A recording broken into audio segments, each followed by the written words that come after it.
열왕기상 9장. 솔로몬이 주님의 성전과 왕궁 짓는 일과 자기가 이루고 싶어한 모든 것을 끝마치니 주님께서는 기브온에서 나타나신 것과 같이 두 번째로 솔로몬에게 나타나셔서 그에게 말씀하셨다. 내가 나에게 한 기도와 간구를 내가 들었다. 그러므로 나는 내가 내 이름을 영원토록 기리려고 지은 이 성전을 거룩하게 구별하였다. 따라서 내 눈길과 마음이 항상 이곳에 있을 것이다. 너는 내 앞에서 내 아버지 다윗처럼 살아라. 그리하여 내가 내게 명한 것을 실천하고 내가 내게 준 율례와 규례를 온전한 마음으로 올바르게 지켜라. 그리하면 내가 내 아버지 다윗에게 이스라엘의 왕좌에 앉을 사람이 그에게서 끊어지지 아니할 것이라고 약속한 대로 이스라엘을 다스릴 내 왕좌를 영원히 지켜주겠다. 그러나 너와 내 자손이 나를 따르지 아니하고 등을 돌리거나 내가 내게 일러준 내 계명과 율례를 지키지 아니하고 곁길로 나아가서 다른 신들을 섬겨 그들을 숭배하면 나는 내가 준 그 땅에서 이스라엘을 끊어버릴 것이고 내 이름을 기리도록 거룩하게 구별한 성전을 외면하겠다. 그러면 이스라엘은 모든 민족 사이에서 한낱 속담거리가 되고 웃음거리가 되고 말 것이다. 이 성전이 한때 아무리 존귀하게 여김을 받았다고 하더라도 이곳을 지나가는 사람마다 놀랄 것이고 어찌하여 주님께서 이 땅과 이 성전을 이렇게 되게 하셨을까 하고 탄식할 것이다. 그러면 그들은 이스라엘 백성이 자기들의 조상을 이집트 땅으로부터 이끌어내신 주 그들의 하나님을 버리고 다른 신들에게 미혹되어 그 신들에게 절하여 그 신들을 섬겼으므로 주님께서 이 온갖 재앙을 그들에게 내리셨다 하고 말할 것이다. 솔로몬은 주님의 성전과 왕궁 이 두 건물을 다 짓는데 20해가 걸렸다. 두로의 히람 왕이 백향목과 잣나무와 금을 솔로몬이 원하는 대로 모두 보내왔으므로 솔로몬 왕은 갈릴리 땅에 있는 성읍 20개를 히람에게 주었다.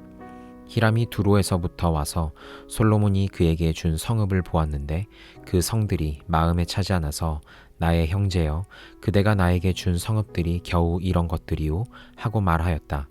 그래서 오늘날까지 그곳을 가불의 땅이라고 한다. 사실 이 일이 있기 전에 히람이 솔로몬 왕에게 보낸 금액은 금 120달란트나 되었다. 솔로몬 왕이 강제 노역군을 동원할 수밖에 없었던 까닭은 주님의 성전과 자기의 궁전과 밀로궁과 예루살렘 성벽을 쌓고 하솔과 무깃도와 게셀의 성을 재건하는데 필요하였기 때문이다. 이집트 왕 바로가 올라가서 게셀을 점령하여 불로 태워버린 일이 있었다. 그는 그 성 안에 살고 있는 가나안 사람들을 살해하고 그 성을 솔로몬의 아내가 된 자기의 딸에게 결혼 지참금으로 주었다. 그래서 솔로몬은 게셀을 재건하였다. 솔로몬은 강제 노역군을 동원하여서 낮은 지대에 있는 벳 호론을 재건하였다. 또 바알락과 유다 광야에 있는 다드모를 세웠다. 그리고 솔로몬은 자기에게 속한 모든 양곡 저장 성읍들과 병거 주둔 성읍들과 기병 주둔 성읍들을 세웠다. 그래서 솔로몬은 예루살렘과 레바논과 그가 다스리는 모든 지역 안에 그가 계획한 것을 다 만들었다. 이스라엘 자손이 아닌 아모리 사람과 헷 사람과 브리스 사람과 히위 사람과 여부스 사람 가운데서 살아남은 백성이 있었다. 솔로몬은 그들을 노예로 삼아서 강제 노역에 동원하였다. 그들은 이스라엘 자손이 다 진멸할 수 없어서 그 땅에 그대로 남겨둔 백성들이었다. 그래서 그들은 오늘날까지도 노예로 남아있다. 그러나 솔로몬은 이스라엘 사람들 가운데서는 어느 누구도 노예로 삼지 않았다. 이스라엘 사람은 군인, 신하, 군사령관, 관리, 병거대 지휘관, 기병대원이 되었다. 솔로몬의 일을 지휘한 관리 책임자들은 550명이다. 그들은 작업장에서 일하는 백성을 감독하는 사람들이다. 바로의 딸은 다윗성에서 올라와서 솔로몬이 지어준 자기의 궁으로 갔다. 그때에 솔로몬이 밀로 궁을 완공하였다. 솔로몬은 한 해에 3번씩 주님의 제단에서 번제물과 화목제물을 드리고 또 주님 앞에서 분향하였다. 이렇게 그는 성전 짓는 일을 완수하였다. 솔로몬 왕은 또 에돔 땅 홍해변 엘롯 근방에 있는 에시온 게벨에서 배를 만들었다. 히람은 자기 신하 가운데서 바다를 잘 아는 뱃사람들을 보내서 솔로몬의 신하들을 돕게 하였다. 그들이 오빌에 이르러 거기서 420달란트의 금을 솔로몬 왕에게로 가져왔다. 에베소서 6장. 자녀된 이 여러분, 주 안에서 여러분의 부모에게 순종하십시오. 이것이 옳은 일입니다. 내 부모를 공경하라고 하신 계명은 약속이 딸려있는 첫째 계명입니다. 내가 잘 되고 땅에서 오래 살 것이다 하신 약속입니다. 또 아버지 된 이 여러분, 여러분의 자녀를 노엽게 하지 말고 주님의 훈령과 훈계로 기르십시오. 종으로 있는 이 여러분, 두려움과 떨림과 성실한 마음으로 육신의 주인에게 순종하십시오. 그리스도께 하듯이 해야 합니다. 사람을 기쁘게 하는 자들처럼 눈 가림으로 하지 말고 그리스도의 종답게 진심으로 하나님의 뜻을 실천하십시오. 사람에게가 아니라 주님께 하듯이 기쁜 마음으로 섬기십시오. 선한 일을 하는 사람은 종이든지 자유인이든지 각각 그 갚음을 주님께로부터 받게 됨을 여러분은 아십시오. 주인된 이 여러분, 종들에게 이와 같이 대하고 위협을 그만두십시오. 그들의 주님이시오 여러분의 주님이신 분께서 하늘에 계신다는 것과 주님께서는 사람을 차별하여 대하지 않으신다는 것을 여러분은 아십시오. 끝으로 말합니다. 여러분은 주님 안에서 그분의 힘찬 능력으로 굳세게 되십시오. 악마의 간계에 맞설 수 있도록 하나님이 주시는 온 몸을 덮는 갑옷을 입으십시오. 우리의 싸움은 인간을 적대자로 상대하는 것이 아니라 통치자들과 권세자들과 이 어두운 세계의 지배자들과 하늘에 있는 악한 영들을 상대로 하는 것입니다. 그러므로 하나님이 주시는 무기로 완전히 무장하십시오. 그래야만 여러분이 악한 날에 이 적대자들을 대항할 수 있으며 모든 일을 끝낸 뒤에 설 수 있을 것입니다. 그러므로 여러분은 진리의 허리띠로 허리를 동이고 정의의 가슴막이로 가슴을 가리고 버티어 서십시오. 발에는 평화의 복음을 전할 차비를 하십시오. 이 모든 것에 더하여 믿음의 방패를 손에 드십시오. 그것으로써 여러분은 악한 자가 쏘는 모든 불화살을 막아 꺼버릴 수 있을 것입니다. 그리고 구원의 투구를 받고 성령의 검, 곧 하나님의 말씀을 받으십시오. 온갖 기도와 간구로 언제나 성령 안에서 기도하십시오. 이것을 위하여 늘 깨어서 끝까지 참으면서 모든 성도를 위하여 간구하십시오. 또 나를 위하여 기도하기를 내가 입을 열 때에 하나님께서 말씀을 주셔서 담대하게 복음의 비밀을 알릴 수 있게 해달라고 하십시오. 나는 사슬에 매여 있으나 이 복음을 전하는 사신입니다. 어떤 형편에서도 내가 마땅히 해야 할 말을 담대하게 말할 수 있게 기도하여 주십시오. 사랑하는 형제이며 주님 안에서 진실한 일꾼인 두기고가 내가 지내는 형편과 내가 하고 있는 일과 그 밖의 모든 것을 여러분에게 알릴 것입니다. 우리의 사정을 알리고 또 여러분의 마음을 위로하게 하려고 나는 그를 여러분에게 보냅니다. 아버지 하나님과 주 예수 그리스도께서 성도들에게 평화를 내려주시고 믿음과 더불어 사랑을 베풀어 주시기를 빕니다. 우리 주 예수 그리스도를 변함없이 사랑하는 모든 사람에게 은혜가 있기를 빕니다. 에스겔 39장. 너 사람아, 곡을 규탄하여 예언하여라. 나 주 하나님이 말한다. 너 로스와 메섹과 두발의 왕 고가, 내가 너를 대적한다. 내가 너를 돌려 세우고 이끌어내겠다. 너를 북쪽 끝에서 이끌어내서 이스라엘의 산지를 침략하게 하겠다. 그렇게 해놓고서 나는 내 왼손에서는 활을 쳐서 떨어뜨리고 내 오른손에서는 내 화살을 떨어뜨리겠다. 너는 내 모든 군대와 너와 함께한 연합군과 함께 이스라엘의 산지 위에서 쓰러져 죽을 것이다. 나는 날개 돋친 온갖 종류의 사나운 새들과 들 짐승들에게 너를 넘겨주어서 뜯어먹게 하겠다. 내가 말하였으니 너는 틀림없이 들판에서 쓰러져 죽을 것이다. 나 주 하나님의 말이다. 내가 또 마곡과 여러 섬에서 평안히 사는 사람들에게 불을 보내겠다. 그때에야 비로소 그들이 내가 주인 줄 알 것이다. 내가 내 백성 이스라엘 가운데 내 거룩한 이름을 알려주어서 내 거룩한 이름이 다시는 더럽혀지지 않게 하겠다. 그때에야 비로소 문 민족이 내가 주인 줄 곧 이스라엘의 거룩한 하나님인 줄 알 것이다. 그대로 되어가고 그대로 이루어질 것이다. 그날이 바로 내가 예고한 날이다. 나 주 하나님의 말이다. 그때에는 이스라엘에서 성읍마다 주민이 바깥으로 나가서 버려진 무기들을 땔감으로 주울 것이다. 큰 방패와 작은 방패, 활과 화살, 몽둥이와 창을 모아 땔감으로 쓰면 7해 동안은 넉넉히 쓸 것이다. 그 무기들을 땔감으로 쓰기 때문에 들에 나가서 나무를 주워 오지 않아도 될 것이며 숲에서 나무를 베어 올 필요도 없을 것이다. 그들은 또 전에 자기들에게서 약탈해 간 사람들을 약탈하고 노략질에 간 사람들을 노략질할 것이다. 나 주 하나님의 말이다. 그 날에는 내가 이스라엘 땅 사해의 동쪽 아바림 골짜기에 곡의 무덤을 만들어 주겠다.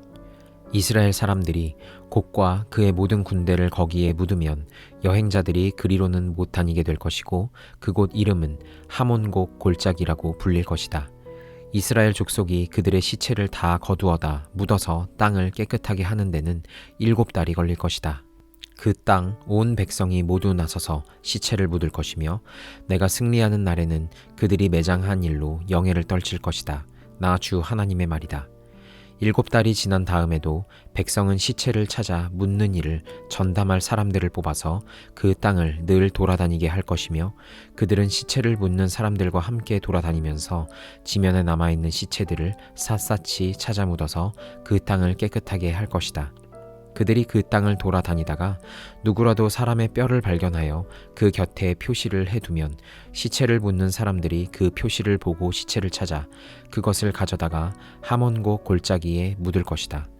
그 부근에는 하몬곡 골짜기라는 이름을 딴 하모나라는 성읍이 생길 것이다. 그들이 이렇게 그 땅을 깨끗하게 할 것이다. 나 주 하나님이 말한다. 너 사람아, 날개 돋친 온갖 종류의 새들과 들의 모든 짐승에게 전하여라. 너희는 모여오너라.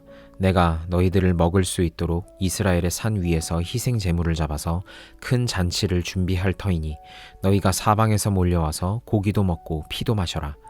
너희는 용사들의 살을 먹고 세상 왕들의 피를 마셔라. 바산에서 살찌게 기른 가축들 곧 숫양과 어린 양과 염소와 수송아지들을 먹듯이 하여라.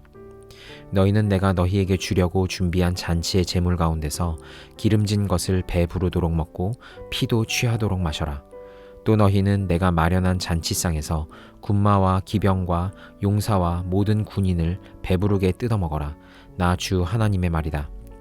내가 이와 같이 여러 민족 가운데 내 영광을 드러낼 것이니 내가 어떻게 심판을 집행하며 내가 어떻게 그들에게 내 권능을 나타내는지 여러 민족이 직접 볼 것이다. 그때에야 비로소 이스라엘 족속이 나 주가 그들의 하나님임을 그 날로부터 영원히 알게 될 것이다.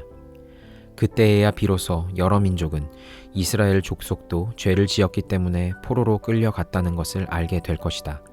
그들이 나를 배반하였기 때문에 내가 그들을 모른 채 하고 그들을 원수의 손에 넘겨주어 모두 칼에 쓰러지게 했다는 것을 알게 될 것이다. 나는 그들의 더러움과 그들의 온갖 범죄에 따라서 그들을 벌하였고 그들을 외면하였다. 그러므로 나 주 하나님이 말한다. 이제는 내가 포로된 야곱의 자손을 돌아오게 하고 이스라엘 온 족속을 불쌍히 여기며 내 거룩한 이름을 열심을 내어 지키겠다. 이스라엘이 고국 땅으로 돌아와서 평안히 살고 그들을 위협하는 사람이 없게 될 때에 그들은 수치스러웠던 일들과 나를 배반한 모든 행위를 부끄러워하며 뉘우칠 것이다. 내가 그들을 만민 가운데서 돌아오게 하고 원수들의 땅에서 그들을 모아 데리고 나올 때에 뭇 민족이 보는 앞에서 내가 그들로 말미암아 내 거룩함을 나타낼 것이다. 그때에야 비로소 문 민족이 나 주 이스라엘의 하나님이 이스라엘을 여러 민족에게 포로가 되어 잡혀가게 하였으나 그들을 고국 땅으로 다시 모으고 그들 가운데서 한 사람도 다른 나라에 남아 있지 않게 한 줄을 알 것이다. 내가 이스라엘 족속에게 내 영을 부어 주었으니 내가 그들을 다시는 외면하지 않겠다. 나 주 하나님의 말이다. 시편 90편. 주님은 대대로 우리의 거처이셨습니다. 산들이 생기기 전에, 땅과 세계가 생기기 전에 영원부터 영원까지 주님은 하나님이십니다. 주님께서는 사람을 티끌로 돌아가게 하시고 죽을 인생들아 돌아가거라 하고 말씀하십니다. 주님 앞에서는 천년도 지나간 어제와 같고 밤의 한순간과도 같습니다. 주님께서 생명을 거두어 가시면 인생은 한순간의 꿈일 뿐 아침에 돋아난 한 포기 풀과 같이 사라져 버립니다. 풀은 아침에는 돋아나서 꽃을 피우다가도 저녁에는 시들어서 말라버립니다. 주님께서 노하시면 우리는 사라지고 주님께서 노하시면 우리는 소스라치게 놀랍니다. 주님께서 우리 죄를 주님 앞에 들추어 내놓으시니 우리의 숨은 죄가 주님 앞에 환히 드러납니다. 주님께서 노하시면 우리의 일생은 사그라지고 우리의 한평생은 한숨처럼 쓰러지고 맙니다. 우리의 연수가 70이요 강건하면 80이라도 그 연수의 자랑은 수고와 슬픔뿐이요 빠르게 지나가니 마치 날아가는 것 같습니다. 주님의 분노의 위력을 누가 알 수 있겠으며 주님의 진노의 위세를 누가 알 수 있겠습니까? 우리에게 우리의 날을 세는 법을 가르쳐 주셔서 지혜의 마음을 얻게 해 주십시오. 주님, 돌아와 주십시오. 언제까지입니까? 주님의 종들을 불쌍히 여겨 주십시오. 아침에는 주님의 사랑으로 우리를 채워주시고 평생토록 우리가 기뻐하고 즐거워하게 해 주십시오. 우리를 괴롭게 하신 날수만큼, 우리가 재난을 당한 횟수만큼 우리에게 즐거움을 주십시오. 주님의 종들에게 주님께서 하신 일을 드러내 주시고 그 자손에게는 주님의 영광을 나타내 주십시오. 주 우리 하나님, 우리에게 은총을 베푸셔서 우리의 손으로 하는 일이 견실하게 하여 주십시오. 우리의 손으로 하는 일이 견실하게 하여 주십시오.